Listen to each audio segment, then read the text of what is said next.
What's going on, guys? TKD123 back over you, and today I want to talk about the brand new weapon that we just got here in Battlefront called the CJ-9 BO rifle. Now, just to preface, this is not really a new weapon. I don't know why I call it that in the intro, but it's not really a new weapon per se. This weapon has been around, I think, since like December, early, in that month range around Rogue One when that dropped.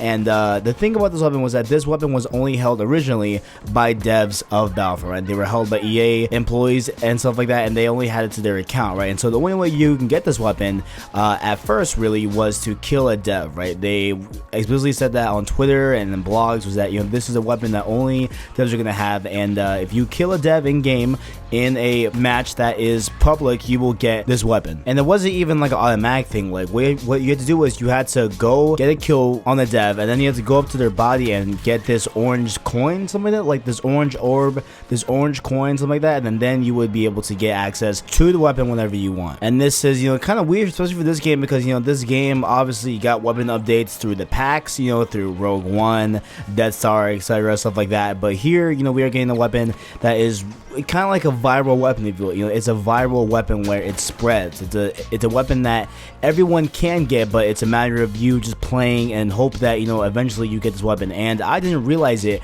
but I got the weapon. I didn't even realize it. I went to go play, I think it was 2 days ago, something like that. I was just with some friends, whatever, and I realized I actually got the rifle, right? And I uploaded, I was actually recording a live video that I uploaded yesterday, discussing about Star Wars Land and stuff like that, and that is when I initially found out that I got the weapon. So in traditional fashion, I'm here to review, I guess, the last weapon of Battlefront. I think they're going to be done with putting out content for this game, since we have the Battlefront 2 game coming out this year as well. So I'm pretty sure that this is going to be the last bit of DLC that we'll ever get from Star Wars Battlefront, the original game. And so here it is, and regular TKD style, I'm here to give you my thoughts, impressions, and review of the CJ-9 BO rifle. Now, there was the mentioned, part of how to get this weapon was through devs, but they have actually since updated the game where basically you can kill anybody that has this weapon. So people that have, had me in a kill cam or whatever, and they have laid a kill on me while I was getting this gameplay,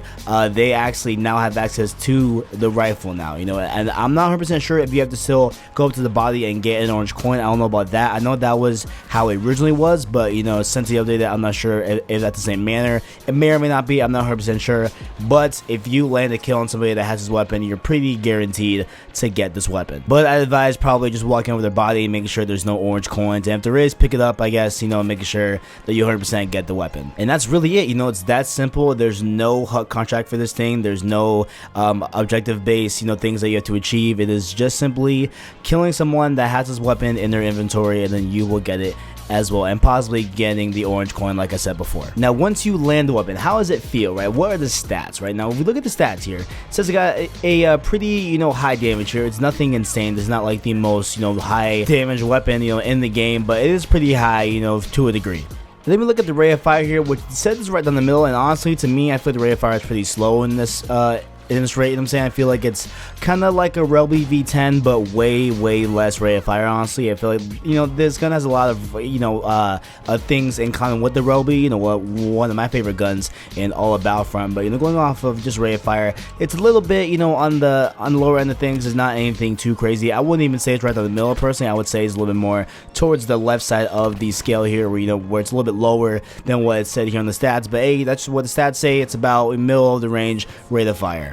And something that I don't think I mentioned, it is a targeting rifle, so it's going to be a one-shot rifle type of thing where you have to have the trigger every time you want to shoot a round. It's kind of like that, which is nice, I guess, if you are a long range type of player. But for the majority of people, at least I feel, I would have much rather had this weapon be fully automatic or a burst weapon as well, just because of just a lot of things that I'm gonna get into when we get into actual review and my time with the weapon. But let's move on to the range. Now, the range here is on the higher end of things, which I would even put this range even like a little bit higher personally, just because the range is pretty good as a weapon, and obviously it is good because it is a rifle that you shoot one round, and one round per trigger. trigger, obviously, so it's going to be very much, very good at a long distance. So definitely the range definitely does reflect the real in-game feel of it, and along with that, the cooling power. Now, honestly, to me, I didn't really, have an issue with, it having to cool down from being fired a lot. I've never had that issue. I would always just get the kill eventually or just die, which I will, also talk about in the review. But, I feel like the cooling, wasn't really that big of an issue personally. You won't run into an issue with the cooling power on this weapon. Now we got its description. Originating from the last stats, the bow rifle became renowned as a weapon owned solely by the one strong enough to defeat its wielder. The rifle has a reliable fire output, although what defines it is its forward-facing staff capable of delivering a lethal melee strikes. Yes, that is the highlight of this weapon that I will talk about immensely, going on to the video, as we go forward. But this weapon's strong suit, it's not in its range, and that is the biggest kind of caveat with the weapon here, is that it is a targeting rifle. It is a rifle that you want to use at range, but its strong suit is at the close range. And by close range, I mean neck and neck.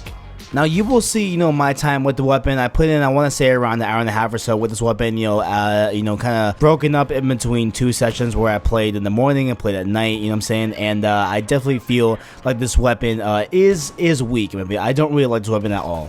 And it's for, a lot of reasons, right? But one of my biggest issues with the weapon here is that it is just a slow firing weapon. Like, it is so painfully slow here, what I'm saying? It is not like the Roby. If it was like the Roby where it had a high rate of fire, I'm saying, that would be a totally different story.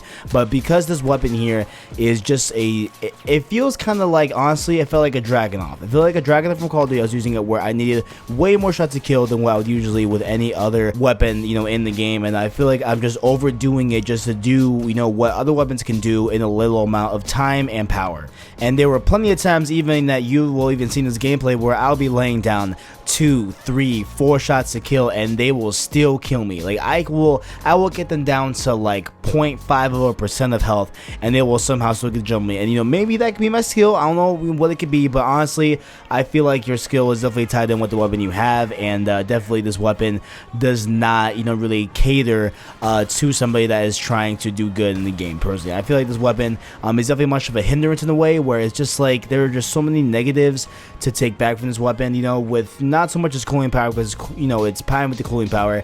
I feel like its damage, I don't even know if you would attribute its slow fire rate to its slow rate of kill to the rate of fire or the damage. Personally, I want to blame both in a way, because I feel like in both instances I've had where either an issue with the weapon just had like a little bit more damage. If I had a little bit more, I would have gotten a kill on it. Or I feel like also if I had one more shot in a quick succession, in between shots, where I had a lower, a higher rate of fire, I'm saying, I would have easily gotten the kill on somebody, but I didn't, because this weapon has a slow rate of fire. And I constantly got met with that. I constantly got met with me getting outplayed, me getting outdone, not even because of a skill thing, was because the weapon was not living up to what I needed it to be in certain, and to be frank, all instances in Battlefront. However, with that being said, it's pride, and this is the ultimate plus to any weapon that I've seen in Battlefront, and this is really much a very unique trait about this weapon, and that is the lethal staff.